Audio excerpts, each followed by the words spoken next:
Hello my dear students, कैसे हैं आप लोग। उम्मीद है अच्छे से होंगे और अपने एचएससी का जो बोर्ड एग्ज़ाम होने वाला है मार्च में, उसकी तैयारी अच्छे से कर रहे होंगे। तो आप लोग सोच रहे होंगे कि मैथ्स का सिलेबस इतना वास्ट है, क्या पढ़ें क्या ना पढ़ें, इतने सारे क्वेश्चंस है। सो क्वेश्चंस तो आपको प्रैक्टिस करना ही है, लेकिन आप श्योरिटी नहीं होगी कि हाँ ये क्वेश्चन एग्जाम में आएगा ही। ठीक है, आप प्रैक्टिस करते वो टाइप का आ सकता है, लेकिन मैं एक कुछ टॉपिक्स की ऐसी बात कर रहा हूँ मैं कि जो word to word deep to deep वही आता है। हाँ, मैं बात कर रहा हूँ थ्योरम्स की, जो कि देखो अगर आप वेटेज की बात करोगे थ्योरम्स कितने मार्क्स के आते हैं, बहुत इंपॉर्टेंट है। 15 से 20 मार्क्स ई हर साल पूछा जाता है। अगर आप अच्छे से प्रैक्टिस करोगे, लिमिटेड थ्योरम्स है, सब चैप्टर्स में तो थ्योरम भी नहीं है, और इजी थ्योरम से आप 2-4 बार प्रैक्टिस करके अगर कर लिए तो 4 से 5 क्वेश्चन थ्योरम के रहता है और वर्ड टू वर्ड वही आता है। तो आप 15 से 20 मार्क्स गेन कर सकते हो। मतलब अगर परसेंटेज की बात करोगे तो नियर अबाउट 20 से 25% मार्क्स सिर्फ थ्योरम पे होते हैं। और थ्योरम आपको पता है कि उसमें कुछ चेंजेस नहीं होता है, वर्ड टू वर्ड जैसे आपके बुक में था वही आपने प्रैक्टिस 2-3 बार कर लिया होगा, वही के वही आपको बोर्ड में लिख देना होता है। तो इम्पोर्टेंट टॉपिक जो कि हर साल मोस्टली पूछा ही जाता है, घुमा फिरा के, कभी ये टॉपिक से कभी ये टॉपिक से, मैं आपको बता रहा हूँ कि कौन से चैप्टर से कितना पढ़ना होता है। तो इस वीडियो में मैं पार्ट 1 में कितने इंपॉर्टेंस थ्योरम वो बताऊंगा, और बाकी जो पार्ट 2 में इंपॉर्टेंस थ्योरम वो नेक्स्ट वीडियो में बताऊंगा। ठीक है, तो चैनल से जुड़े रहिए। अब पार्ट 2 में मैं उसका पार्ट 2 लेकर आऊँगा। तो अभी फिलहाल मैं पार्ट 1 के जो इंपॉर्टेंस थ्योरम है वो मैं डिस्कस करने वाला है। ठीक है, तो 1 बाय 1 देख लेते हैं। सबसे पहले देखो, ये आपका टेक्स्ट बुक है, पार्ट 1 है, और उसके अंदर चैप्टर्स कितने हैं तो आप अगर देखोगे तो 7 चैप्टर्स है टोटल। कितने चैप्टर्स हैं? 7 चैप्टर्स है, 1 2 3 4 5 6 7। लेकिन थ्योरम सब में नहीं है। सबसे अच्छी बात ये लिमिटेड टॉपिक्स में सिर्फ आपके थ्योरम्स इसके अंदर है। ट्रिग्नोमेट्री फंक्शन के अंदर है, पेयर्स ऑफ स्ट्रेट लाइन है, और वेक्टर्स है। यही 3 चैप्टर्स में आपके थ्योरम्स आते हैं, और डेफिनेटली हर साल 3 to 4 मार्क्स पूछा ही जाता है। ठीक है, ट्रिग्नोमेट्री फंक्शन में पढ़ना है आपको, पेयर ऑफ स्ट्रेट लाइन से पढ़ना है, वेक्टर्स, ये 3 टॉपिक से थ्योरम्स आते। अब ट्रिग्नोमेट्री फंक्शन में इंपॉर्टेंट क्या है जो आप हर साल पढ़ते हो, उसका एप्लीकेशन भी होता है, उसके क्वेश्चंस भी आते हैं। तो अगर आपने थ्योरम अच्छे से कर लिया तो आपका डबल बेनिफिट ये होगा कि एक तो आपको प्रूफ कर लोगे थ्योरम कैसे प्रूफ होता है, उसके बाद उसके बेस पर अगर क्वेश्चन है तो वो भी सॉल्व कर लोगे। मतलब बोल सकते हो ना, सोने पे सुहागा, तो वैसा हिसाब है। तो सबसे पहले हम देखते हैं 3rd चैप्टर ट्रिग्नोमेट्री फंक्शन। अगर हम वेटेज की बात करेंगे तो ये 10 मार्क्स का चैप्टर है पूरा। कितने मार्क्स का चैप्टर है? पूरा 10 मार्क्स का चैप्टर है ये ओवरऑल।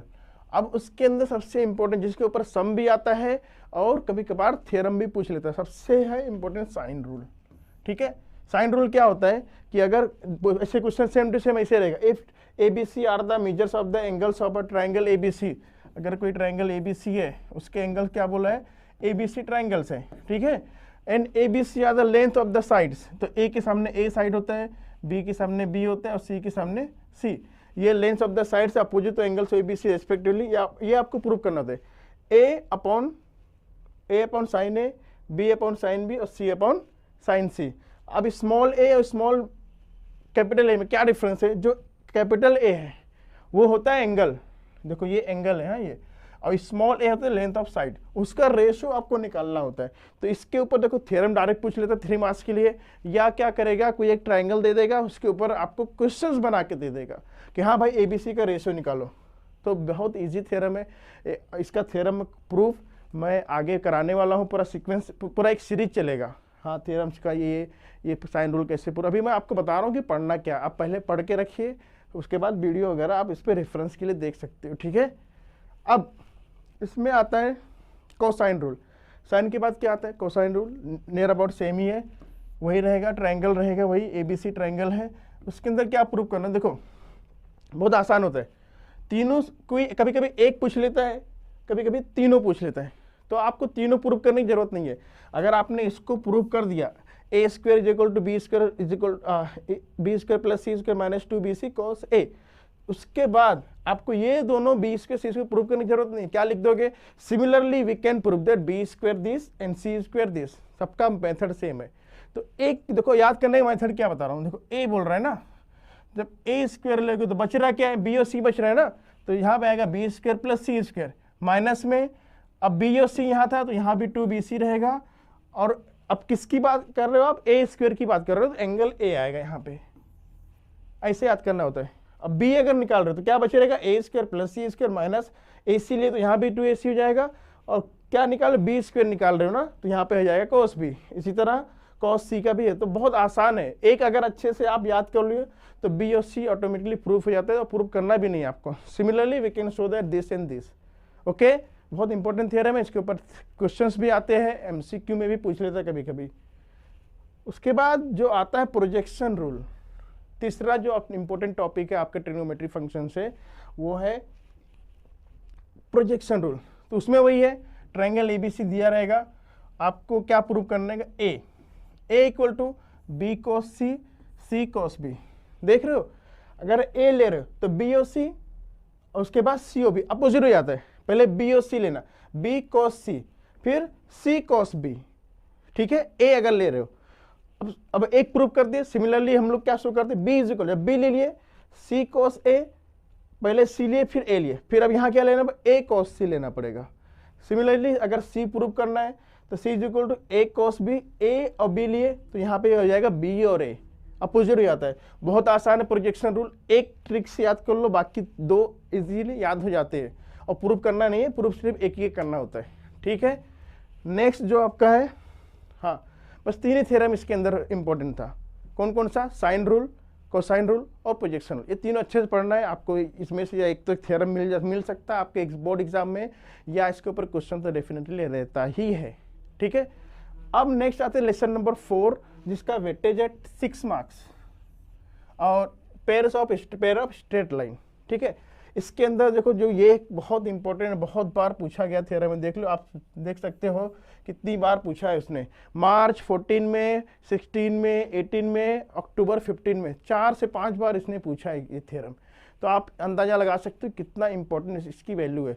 और बहुत आसान है, देखो पेयर्स ऑफ स्ट्रेट लाइन क्या दिया हुआ, x square to x square plus b y square is equal to 0। ये नॉर्मल जो अपना पेयर ऑफ स्ट्रेट लाइन होता है वो है, ठीक है। उसके बाद है प्रूफ ये करना होता है h square minus a b greater than 0, ये प्रूफ करना होता है। Every homogeneous equation of degree 2 x and y that is x square plus 2h x y b y square is equal to 0 represents a pair of straight line. इसको दिखाना कि ये जो होता है ये pair of straight line proof करना है आपको, ठीक है। पूरा एक पेज का प्रूफ होगा नियर अबाउट, इजी प्रूफ है और 3 मार्क्स कैरी करता है। ये इंपॉर्टेंट है, बहुत इंपॉर्टेंट है पेयर ऑफ स्ट्रेट लाइन का ये थ्योरम। उसके बाद जो नेक्स्ट पूछा जाता है एंगल, ये तो कंपलसरी क्वेश्चन है।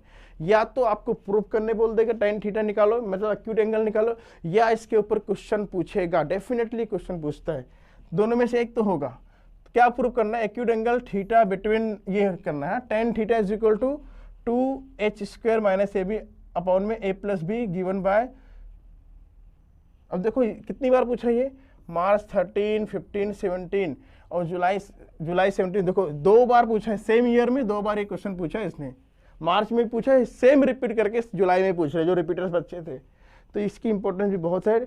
या तो इसके ऊपर क्वेश्चन पूछ लेगा डायरेक्टली सॉल्व करने के लिए, या बोल देगा ये प्रूफ करो, ठीक है। बहुत इंपॉर्टेंट थ्योरम है, बस 2 ही थ्योरम है उसके अंदर, ज़्यादा नहीं है। आप दोनों अच्छे से लर्न कीजिए, एक ना एक तो गारंटी है कि उसके ऊपर क्वेश्चन आएगा, या तो डायरेक्ट प्रूफ करने बोल देगा। और डायरेक्ट प्रूफ करने बोल दिया तो बहुत अच्छी बात है, नहीं पूछा तो भी आपने प्रूफ किया ना, तो उसके ऊपर क्या होगा, आप क्वेश्चन इजीली सॉल्व कर सकते हो। तो डबल बेनिफिट होता है थ्योरम सॉल्व करने का। उसके बाद वेक्टर्स, पेपर 1 का सबसे बड़ा बम्पर टॉपिक, बम्पर चैप्टर बोल सकते हो, जो आपको 12 मार्क्स पूरा दिलाता है। 40 में से 12 मार्क्स बहुत बड़ा वेटेज होता है। और सिंपल थ्योरम्स हैं इसके अंदर। देखो पहला क्या थ्योरम है आपका, देखो इंपॉर्टेंस देखो इसकी, अक्टूबर 14, 15 और 16 कंटिन्यू 3 साल पूछा ये बिना रुके हुए। तो इस बार भी चांस है कि पूछ ले। क्या प्रूव करना होता है आपको, derive the expression for the volume of the parallelepiped. इसके ऊपर देखो क्वेश्चंस भी होते हैं और डायरेक्टली थ्योरम भी आता है। Parallelepiped whose coterminous edges are the vectors a b c, vector a bar b bar और सी बार। पैरेललोपाइप के ऊपर थ्योरम है ये, बहुत आसान है। हाफ से थोड़ा ज़्यादा प्रूफ है, ज़्यादा बड़ा नहीं है। उसके बाद आते हैं नेक्स्ट जो थ्योरम है इसका, वो है मीडियंस वाला ट्रायंगल, बहुत इंपॉर्टेंट है। ये जो वेक्टर चैप्टर का है, या तो इसके ऊपर थ्योरम पूछेगा या क्वेश्चन पूछना ही है, उसको कंपलसरी क्वेश्चन है ये टॉपिक्स के ऊपर, मीडियंस के ऊपर, मीडियंस ऑफ अ ट्रायंगल। देखो 2 बार पूछा है इसने, मार्च 16 और 18 में। Prove that the medians of a triangle are concurrent. एक ही लाइन का स्टेटमेंट है कि अगर जो ट्रायंगल्स होते हैं ये अपना ट्रायंगल्स है, ये इसके मीडियंस है जो हाफ हाफ डिवाइड करता है, क्या करता है, हाफ हाफ डिवाइड करता है तीनों साइड के। तो जो मीडियंस है, medians of a triangles are congruent, ये कॉन्ग्रुएंट होते हैं एक दूसरे के, ये आपको प्रूव करना होता है। तो कुछ स्टेप्स है और इजी स्टेप्स है, वेक्टर्स का यूज़, रूल्स वगैरह उसमें यूज़ हुआ है, उसके हम लोग प्रूव कर सकते हैं। 3 मार्क्स के लिए पूछ लेता है या कभी कभी 4 मार्क्स के लिए भी पूछ लेता है ये, ठीक है। नेक्स्ट है इसके ऊपर, हाँ, ये कि 3 non zero vectors, vector a bar, b bar, c bar are coplanar prove करना है आपको। Non vectors if and only if there exist scalars x y z not all zero simultaneously such that, ये prove करना है। X a bar plus y b bar plus z c bar is equal to 0। ये vectors है, ये scalars है, दोनों का product क्या आना चाहिए, 0 आना चाहिए, ये प्रूव करना है आपको। ये भी इंपॉर्टेंट, देखो मार्च 14 में, जुलाई 18 में पूछा गया है। इसके ऊपर सम भी आते हैं, थ्योरम तो आप देख रहे हो कैसे इजी है। उसके बाद जो नेक्स्ट आता है वेक्टर्स का, ये लास्ट थ्योरम है वेक्टर्स का, और इम्पोर्टेंस से देख लो, ये इस बार 2-3 बार पूछा गया इसको, और इसके ऊपर क्वेश्चन भी आया है कितनी बार। क्या रहेगा कि L M N are the direction cosine of a line, then prove that, ये प्रूव करना होता है। L square plus M square plus N square is equal to 1। ये तो डायरेक्टली ये दे देगा, या इसका दूसरा वर्ड क्या रहेगा और करके ये हो सकता है कि if alpha beta gamma are the direction angles of a line L M N, then prove that cos square alpha cos square beta, ये स्क्वायर है, cos square alpha plus cos square beta plus cos square gamma is equal to 1। Hence अब ये prove करने के बाद क्या prove करना है आपको, cos square alpha plus cos square beta plus cos square gamma is equal to 1। ये प्रूव करने के बाद डिड्यूस करना, मतलब इसका ही यूज करके आप इसको भी प्रूव कर सकते हो। क्या प्रूव करना है, sine square alpha plus sine square beta plus sine square gamma is equal to 2। अब देखो cos स्क्वायर अल्फा की जगह क्या होता है, आइडेंटिटी होती है ना, sine square alpha plus cos square alpha is equal to 1।